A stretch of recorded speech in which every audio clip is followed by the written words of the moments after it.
I've been keeping journals since I was 14 years old.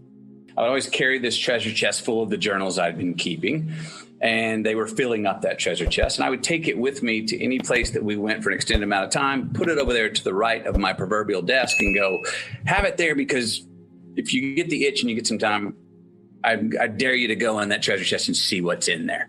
Didn't have the courage really to open it up. Didn't want to make the time to go in there because I was intimidated of looking back. I'm not one for really liking to look back over my shoulder. I'm somebody who likes to, I'm still someone who rather enjoys making the sandwich more than eating it. I like making my movies more than I even like watching them. I like doing things, moving on, and heading forward. Consciously, I didn't think about 50 as a number of a time to be retrospective, but I had some time on my hands, and I had read an article in the New York Times that a young man had written, and I liked the article. I go, oh, this guy gets me. And I asked him to come on and be a ghostwriter for a book. We met one time. Well, the New York Times pulled him off because evidently they weren't allowing any of the writers to work with celebrities.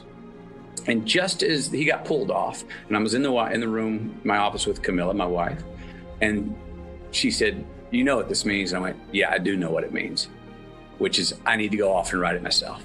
So she said, I packed up all the journals. She said, don't come back until you got something. And I headed off with 15 gallons of water. And I went away to the desert. The first 12 days were sort of no electricity, me with my journals, no cell reception, nothing like that. I wanted to be forced with nothing but my past. I feared being embarrassed. I feared feeling ashamed. What I noticed was that a lot of things I thought I'd be embarrassed about, I giggled at. A lot of things I thought I'd be ashamed about, I had already forgiven myself for, or now forgave myself for. What I realized is that if I wasn't the arrogant little SOB at that time, I may not have had the confidence to put myself in a situation to get absolutely humiliated and humbled. The first 12 days were like a purge. I mean, I came back and the whole family like saw me. I mean, I came back shedding tears. I had just sort of gone back and looked at 50 years of my life and had them down, and all of a sudden was crying. They were tears of joy. It was a very earth shaking. My floor was moved in a good way. I came back from that feeling like I had something that was personal, that might be worthy of being between, two hardback covers. I was hesitant about the word memoir. I don't have a great relationship with the word memoir. The word memoir always seems like, good night, everybody. I'm heading off into the twilight of my career, the sun's setting. And then I had that thing that is so obvious when you say it, but it didn't feel obvious to me at the time, which was the more personal I got, the more I started to notice that it was probably more relatable. Now, you're going to have a lot of people that are going to buy this book, even if the words are crap on the page, because of who you are. So I remember saying to myself, and one of the first things I wrote down, I was like, the words on the page need to be worthy of being put on the page if they were signed by anonymous at a time of becoming famous. You go through, at least I did, and still do at times, go through, wait a minute, what's mine? What am I getting based off of my worth as the man I am, as the person I am? How many of those I love yous are meant, or how many of them were just following because I just had a big box office hit? And wait a minute, the person that I've had dinner with their kids and spent Christmases with, who have shared I love yous and hugs, then now I have two movies that didn't do well and that person won't return my call. Wait a minute, what all matters? What do I want to do? What are we doing here? It becomes challenging. That's when you go, who's wagging who? I've never wanted my fame to wag me. I mean, like, no, I understand I got famous because of who, to whatever extent, because of who I am. Yeah, I had 8 years there where my mom and I needed a mother. And what on the other end of the phone was a fan of my fame, somebody who wanted my fame more than I did. I remember telling her things like, boy, you keep wanting to come out here and see me, but what if I was an accountant in Chicago? Would you want to come see me as much? All through that time, she didn't love me less. She's loved me in a new, different way, as well as being her son. We both adapt. Yeah. I got through enough time where I felt stable enough in my career that I was like, her loose lips aren't going to sink my ship. And as soon as I said, you go, Mom, here's the mic, hit that red carpet line, you can talk to anybody, you tell, no filter, sell whatever stories you want. 99% of the time, it's awesome. And I'm like, you know what? Let her enjoy it. I wasn't going to change her. So because I couldn't change her, it's kind of like the sabbatical I took from the rom-coms. I wasn't going to change her, so I just had to kind of block her out for a certain amount of time that ended up being 8 years. I never questioned her love for me, though. I knew we were going to be fine. I knew we weren't going to like head to our deathbeds going on a bad note. I knew we were going to come out the other side. It was just a matter of when. I'd just become famous, too. I mean, my world was like all of a sudden all the options were mine. And 2 days before, none of those options were there. And now it was a world of yes. And I'm going, I only got 24 hours in a day and I would do any of this work. And you're now telling me I can do it all? Yeah. I mean, you're asking me to be discerning right now? Part of growing up is you have to get by being impressed with whatever you're doing.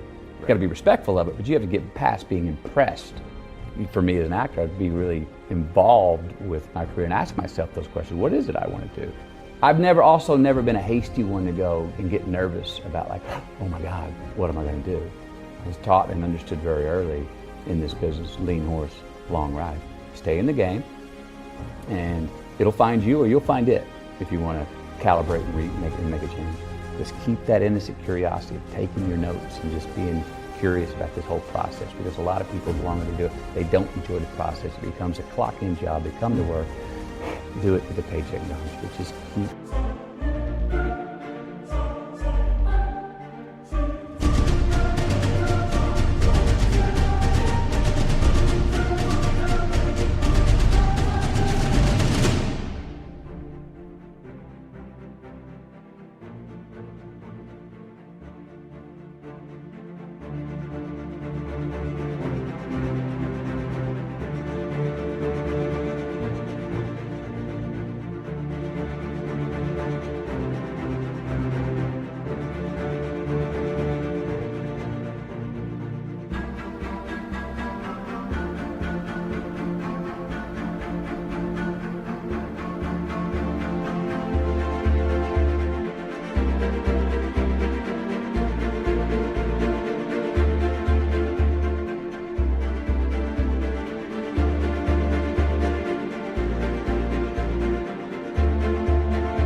And I have to try to maintain that, to enjoy the experience. Anytime you get serious, you go, no, think like my 8-year-old. Think like an 8-year-old. You know what I mean? Play, there's a character here, but who's delusionally optimistic, but boy, how much you can get done actually by being delusionally optimistic, you know? That's the fun for me. I like saying, never be eccentric for eccentricity's sake. I'm not looking for something odd to do or extreme to do. If it comes from the man I'm playing, then great. And then that's the fun of what I get to do. The dark characters, the baddie, usually has so much more identity than the white knight, than the hero. The dark characters are also, they're always usually outsiders. And the consequence is that if I'm really gonna portray one of those well,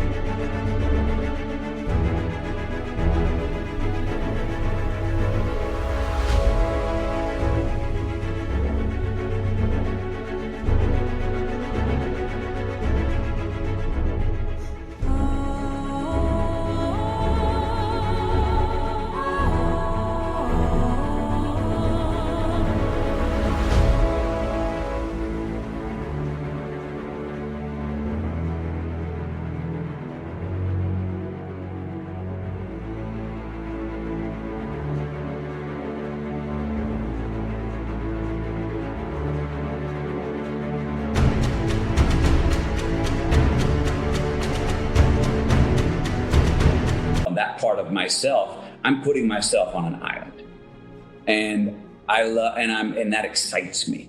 I want to feel like I don't have to pander to manners or graces. I'm living by different rules. Rustin Cohle was a guy who preferred his own company to anyone else's, and that solitude. That was a vacation for me. I guess I have an affection for that. I like these sort of outcast who's got their a certain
Their eye on one certain dream, one certain coordinate where they're heading, damned to be the world, damned to be anybody else.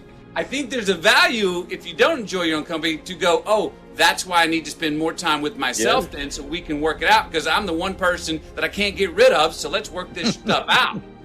We have greater gratification, we have greater joy, we have greater gifts. The more selfish we are, the more individualistic. Now, I know that can go out of hand, and I don't mean when it's at the expense. I don't mean selfish at the expense of excluding a lot of people or making contradictions. Sometimes we don't know what we're looking for, but we go find it. I think there's a value about put yourself in a place so you can hear it. Put yourself in a place so you can receive it. And in writing my book, I noticed ways that I got what I wanted in life. Ways I got what I was seeking. And that's when all of a sudden, oh, an answer comes, and I'm light.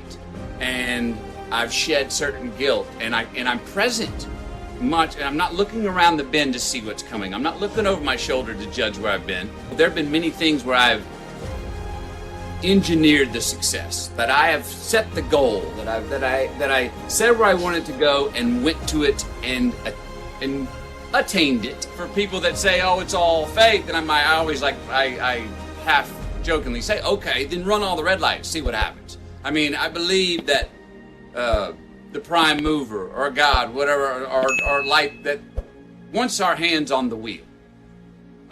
Saying we are self-determining creatures.